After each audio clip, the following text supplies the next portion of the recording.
ये छोड़ के आपके पास जा रहा हूँ सजाद अफजल साहब, आपके पास आ जाता हूँ। सजाद भाई, जी सर। जिस तरह महसूद अंजम साहब ने बड़ी डिटेल से पेश किया कि हमने इतने काम किए हैं, सारी इंफ्रास्ट्रक्चर पे काम किया है, मांग के हॉस्पिटल को इन्होंने गिना है, उसके बाद प्रांतरी के हॉस्पिटल को गिना है, उसके बाद यूनिवर्सिटी को इन्होंने कहा, स्टेडियम को गिना इन्होंने, बाकी बहुत सारे इश्यूज इन्होंने गिने कि इन्होंने इतने काम किए हुए। लेकिन क्या कहते हैं आप, अगर इतने इतने काम किए हुए हैं तो क्या ये दोबारा इसी कारकर्दगी की बुनियाद पे जीतेंगे? हालांकि इन्होंने जो बल्दियाती इलेक्शन जो सबसे इंपॉर्टेंट काम था वो नहीं किया। बल्दियाती इलेक्शन होने चाहिए थे, आज डॉक्टर नजीब नकी साहब को किसी वार्ड में जाने की जरूरत नहीं थी, वार्ड के अपने नुमाइंदे होते, काउंसलर होता, यूनियन काउंसिल का होता, लेकिन आज इनको खुद जाना पड़ता है, खुद जाके ये काम करने पड़ते हैं। तो इस इश्यू पे क्या ये दोबारा अगर मुंतखब हो जाते हैं वहां से, तो क्या दोबारा इनको बल्दियाती इलेक्शन करवाने होंगे? क्या करेंगे? ये पहले 5 साल में नहीं करवा सके। 30 साल की कारकर्दगी इन्होंने पेश की, 30 साल की कारकर्दगी से मेरे पूरे पैनलिस्ट मुतमईन नहीं है। आप क्या कहते हैं? शाह साहब, गुजारिश ये है कि मैं एक इस हल्के के बिल्कुल कोने में एक बहुत पसमानदा एरिया में एक बड़े गरीब घराने से ताल्लुक रखता हूँ और समाजी हैसियत के एतबार से बड़ा छोटा आदमी हूँ, लेकिन एक बात दावे से ये मैं कह रहा हूँ कि मैं बहरहाल 30 साल से पॉलिटिकल साइंस का स्टूडेंट हूँ और मैं ये समझता हूँ कि ये जिन कामों के हवाले से मसूद साहब ने बात की है उसमें कुछ काम हुए हैं। ये कोई बात नहीं है कि कामों को टोटल जो है वो डिसएग्री कर दिया जाएगा, कोई काम नहीं हुआ है। जैसे अतीक भाई ने कहा कि ये वो काम है जो 30-35 साल से डॉक्टर साहब इक़्तिदार में है, तो कुछ ना कुछ तो उन्होंने करना ही होता है ना। ये कोई कमाल तो नहीं किया उन्होंने। सवाल ये है कि ये जो छोटे मोटे काम हो रहे हैं जिनका ये हवाला दे रहे हैं, ये कौन सा एहसान है? ये तो लोगों का अपने पैसे हैं, लोगों के अपने टैक्सीज हैं। लोग 100% टैक्स देते हैं, उसमें से अगर 20% के रिटर्न कर दिया जाता है तो ये कोई एहसान नहीं होता। ये कारकर्दगी नहीं होती कि लोगों के पैसे लोगों पे थोड़े बहुत लगा के उसको एहसान कहा जाए। सवाल ये पैदा होता है, मैं कहता हूँ सर दुरुस्त सवाल कायम करें। शायद भाई आपसे रिक्वेस्ट करूंगा, आप पूछें कि हल्के के एमएलए ने कानून साज असेंबली में इस खित्ते के लोगों के लिए रोजगार की सहूलतें फराहम करने के बारे में कितनी कानून साजी करवाई है, क्या प्रोजेक्ट लगवाए जिनके साथ लोगों का रोजगार वाबस्ता है। आजाद कश्मीर के 15 से 20 लाख लोग बैरूनी दुनिया में अपनी मेहनत बेच रहे हैं। लोगों को यहाँ जनाब रोजगार नहीं है। हॉस्पिटल बन रहे हैं, मंग का हॉस्पिटल इन्होंने हवाला दिया, हॉस्पिटल रावलाकोट में इससे बड़ा है, कलंदरी में हॉस्पिटल मौजूद है, सारे लोग प्राइवेट इलाज करवाते हैं। 10% आबादी को यहाँ के हॉस्पिटल जो फैसिलिटेट नहीं कर रहे, अद्वियात मौजूद नहीं है, डॉक्टर्स मौजूद नहीं है, मशीनरी मौजूद नहीं है। बिल्डिंग बन जाएगी, यकीनन कारकर्दगी तो सामने आ जाएगी कि बिल्डिंग बन गई है। तो सरकारी तालीमी इदारे तबाह हाल हैं, लोग प्राइवेट सेक्टर में तालीम दिलवा रहे हैं। मेरी अपनी यूसी में मैं आपको गिनवा के बता रहा हूँ कि डॉक्टर नजीब नकी साहब से ज्यादा लोगों ने वेलफेयर ऑर्गेनाइजेशन बना के यहाँ काम किया है। लोगों ने जेब से पैसे खर्च करके रोडें ज्यादा बनवाई हैं, डॉक्टर नजीब नकी ने कम रोडें बनवाई हैं यहाँ। अब लोग रोड्स भी खुद बनाना शुरू हो गए हैं। तो कौन सा कमाल कर दिया डॉक्टर नजीब नकी साहब ने, अगर कोई 4 पैसे लगा के उन्होंने काम जो वो लोगों के पैसे रिटर्न किए। दूसरी बात ये है कि ये जो रियासत जम्मू कश्मीर के कौमी सवाल पे मैं कहता हूँ मुजफ्फराबाद की असेंबली का जहाज ही बाकी कोई नहीं है सर।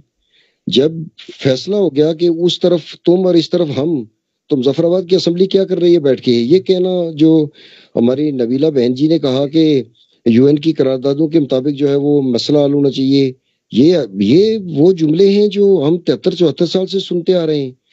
कौन यूएन की करारदादों पे अमल करवाएगा? दुनिया में कैसे इसको पुट अप किया जाएगा? इस केस को दुनिया कैसे आपकी बात सुनेगी? मतलब ये सारे वो लोग हैं जिनके पास ना तो रियासत का कोई कौमी बयानिया है, ना लोकल लोगों के रोजगार, सेहत और तालीम के मसाइल का हल का कोई वो है। आपने एक बात शुरू में मुझे कही थी जो सवाल छोड़ के गए थे कि आप ये कहना चाहते हैं कि इसका मतलब है कि डॉक्टर नजीब नकी साहब या मौलाना सईद साहब इनमें इंसानी हमदर्दी नहीं है। नहीं, बिल्कुल मैंने नहीं ये कहा।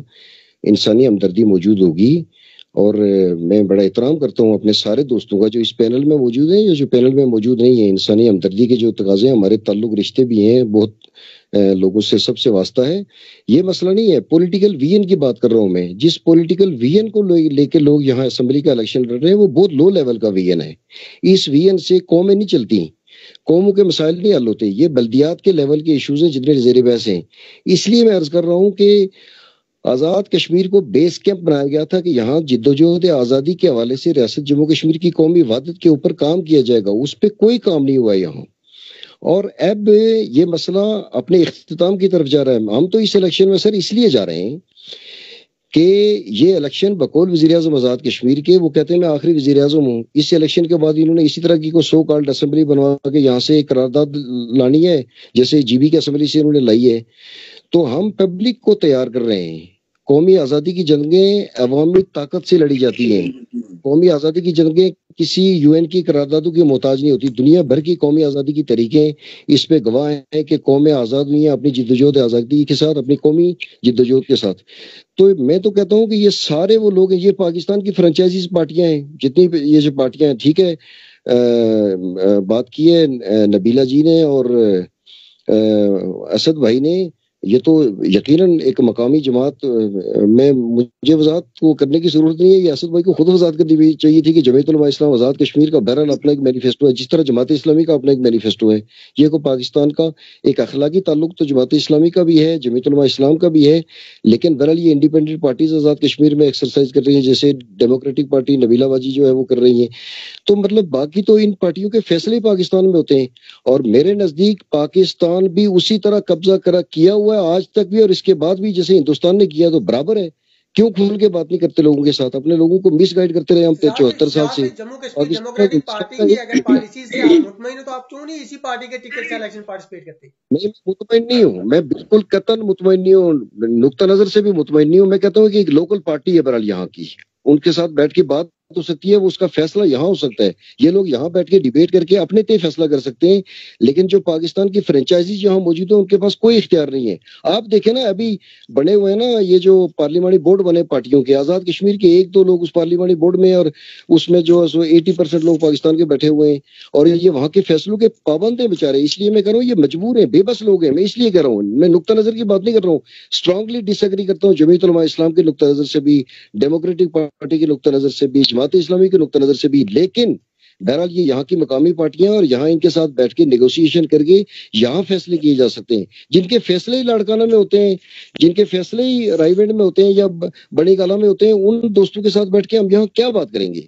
वो तो यहाँ कौमी मसले पे कोई अपना स्टांस नहीं क्लियर कर सकेंगे, उनकी तो पॉलिसी सारी वहां से आती है। तो इसलिए हम सर पब्लिक में एक शऊर बेदार करके अवाम को एक लड़ाई के लिए तैयार करना चाहते हैं। बड़ा मुश्किल वक्त आ रहा है, 47 से ज्यादा मुश्किल वक्त आ रहा है। हमें सफाई हस्ती से मिटाए जाने की पॉलिसी बनाई जा रही है। और आखिरी बात की मैं बात लंबी को आखिरी बात सर, सॉरी, आजाद कश्मीर के मेंबरान असेंबली की ये जिम्मेदारी है सर कि यहाँ के जो हाइड्रल प्रोजेक्ट हैं, यहाँ की जो जड़ी बूटियां हैं, यहाँ की जो मादनियात हैं, यहाँ का जो फॉरेन रिजर्व है, उसको आजाद कश्मीर की हुकूमत की मिल्कियत में लाने की जद्दोजहद करें, उसके ऊपर काम करें। ये काम है अपनी कौमी आमदन बढ़ाने का। ये कोई काम नहीं है कि ये स्कीम इधर से इधर कर दी और उधर से इधर कर दी। ये कोई काम नहीं है असेंबली का, ये लोकल लोगों के काम होते हैं। यहाँ कौमी प्रोडक्शन बढ़ाना, कौमी आमदनी बढ़ाना, लोगों का लिविंग स्टैंडर्ड बढ़ाना, लोगों को रोजगार देना, उनको बुनियादी सहूलतें देना, ये असेंबली की जिम्मेदारी है। इस पे असेंबली को काम करना चाहिए। लोगों को प्राइमरी दर्जे में इन्होंने लगा दिया, और लोगों को आगे का सोचने पे इन्होंने जो बिल्कुल मजबूर कर दिया कि लोग इससे आगे सोच ही नहीं रहे। ये हमारी जिद्दोजहद है। 30 सेकंड्स के लिए दोबारा आपका